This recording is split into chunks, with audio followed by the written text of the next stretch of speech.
to World Crisis Radio, Webster Tarpley in Washington, D.C. Now, the immediate goal, gridlock, gridlock, gridlock. Don't let anybody pass anything.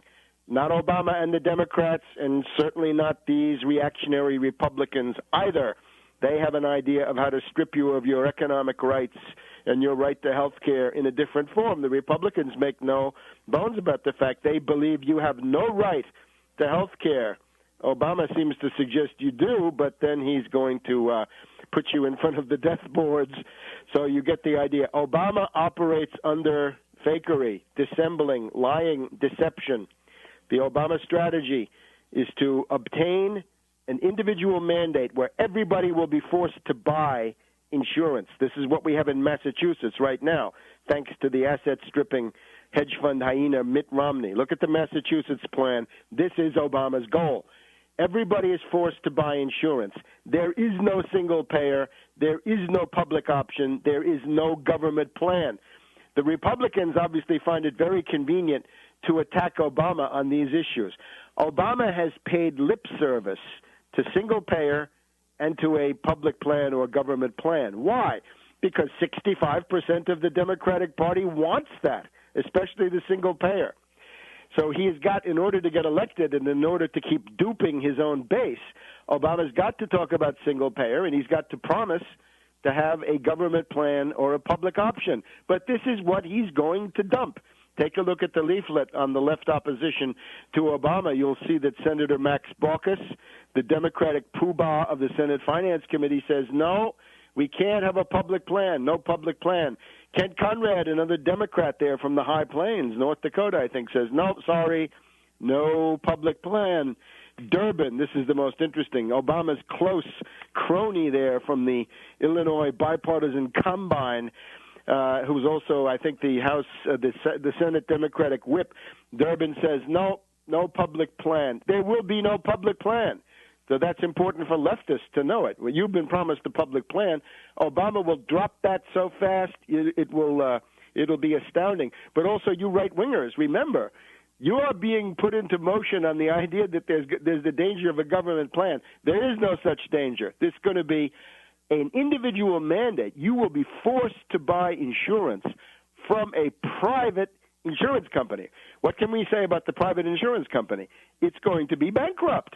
It's like AIG, the Hartford, and very soon MetLife, and the rest of them, right? Aetna, Allstate, Prudential, all on the road to bankruptcy thanks to their derivatives speculation, not subprime mortgages, but derivatives.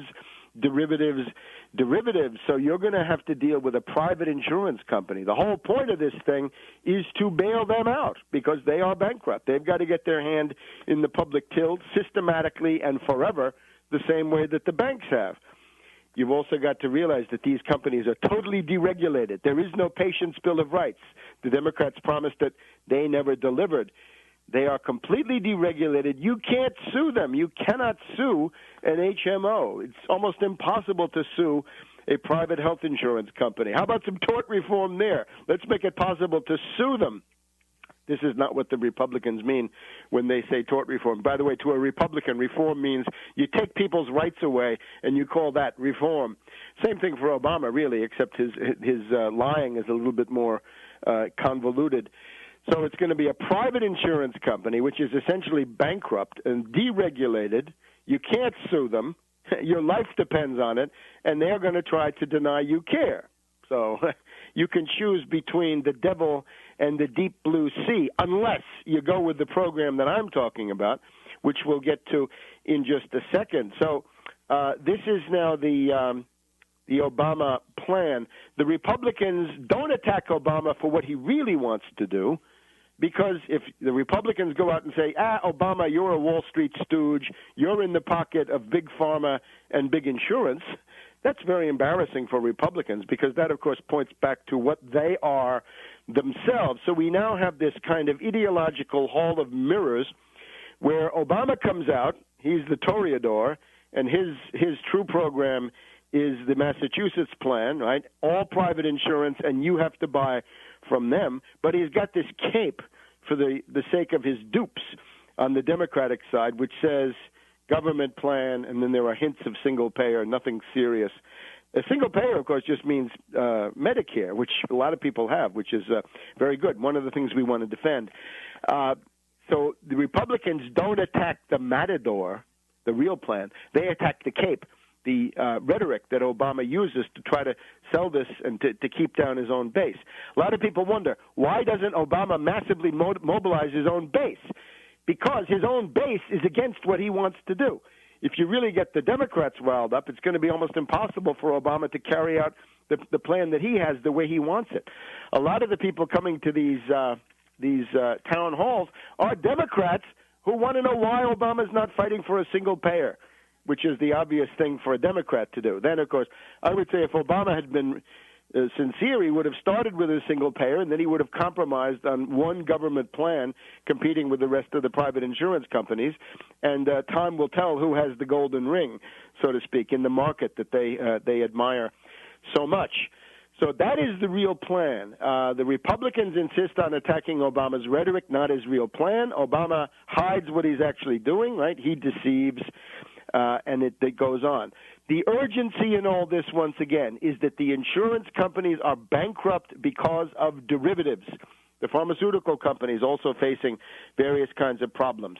Pharmaceutical problem is actually political. It's the fact that two-thirds of the Democratic Party wants to have prescription drugs brought in from Canada at cheap prices, and they want Medicare to haggle and haggle and haggle and drive down the prices of those prescription drugs.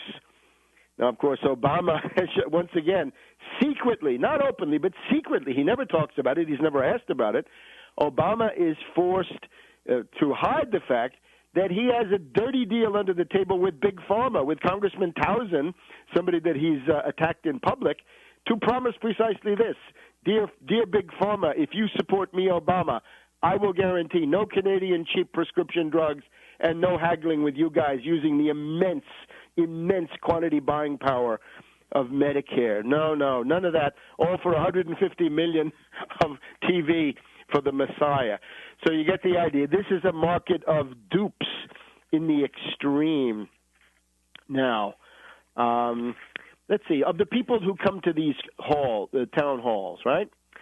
I can see about 6 or 7 different issues. Let's just go through them. You got to figure about each one of these is something like 14, 15% or thereabouts of the total. First of all, arrogance. There's a lot of what the people say that you can hear.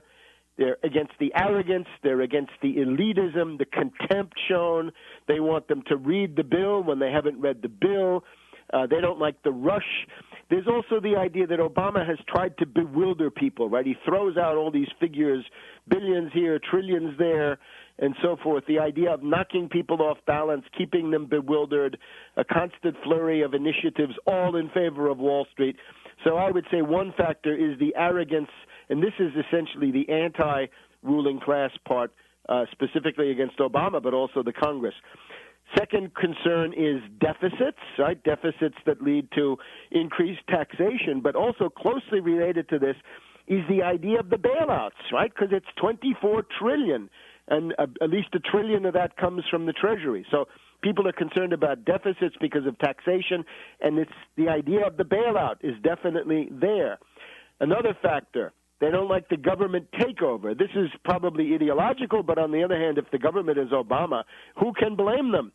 So government takeover with this idea that it's going to make everything worse, and of course the idea that Obama is going to pull the plug on old people, right? That he's in the Governor Richard Lamb Hemlock Society mode, and that leads us to another factor: the direct question of euthanasia and death boards, which is undoubtedly real and is unquestionably intended as part of these programs. You'll find it in the regulation and in the people who sit on the boards, maybe not so much directly in the language of the bills.